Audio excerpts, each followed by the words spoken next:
Programang ito ay rated SPG, striktong patnubay at gabay ng magulang ang kailangan. Ang Barangay San Dimas ang may pinakamaraming botante. Ngunit halos lahat dito ay suportado si Tanggol at Olivia, kaya malaking problema ito sa mga gerero.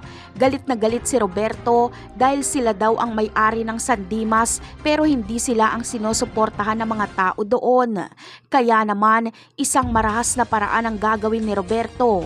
Ipapasunog niya ang San Dimas para mabawasan ang mga botante nito. Planado ni Roberto ang sunog. Gagamitin niya ang hidwaan ni Tanggol at Rigor para masiraan si Tanggol. Sa bahay ni Rigor mag-uumpisa ang sunog at uutusan niya si Colonel Romero na mag-imbestiga sa sunog at ibibintang nila ito kay Tanggol. Ilalagay sa report na sa tindi ng galit ni Tanggol kay Rigor ay sinunog umano ni Tanggol ang bahay ni Rigor. Magagalit kay Tanggol ang mga nadamay. Ngunit sino nga kaya ang may-ari ng San Dimas? Walang iba kundi si Tinding. Ang San Dimas ay pagmamay-ari pa ng mga magulang ni Don Gustavo. Nabanggit ni Pilar na ibinigay umano ni Gustavo ang malawak nilang lupain sa kabit nitong si Matilde o Tinding.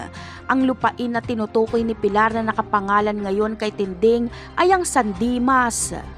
Kaya hindi alam ni Tinding na siya ang nagmamay-ari ng San Dimas at si Marites ang kanyang tagapagmana. Walang alam dito si Roberto, kaya akala niya ay sa mga gerero pa rin ang San Dimas.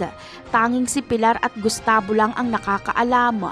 Wala na itong bawian, maliban na lang kung si Tinding mismo ang magsasabi na ibabalik niya ang lupain na ito kay Gustavo. Ang problema ay hindi nga mahanap ni Gustavo si Tinding.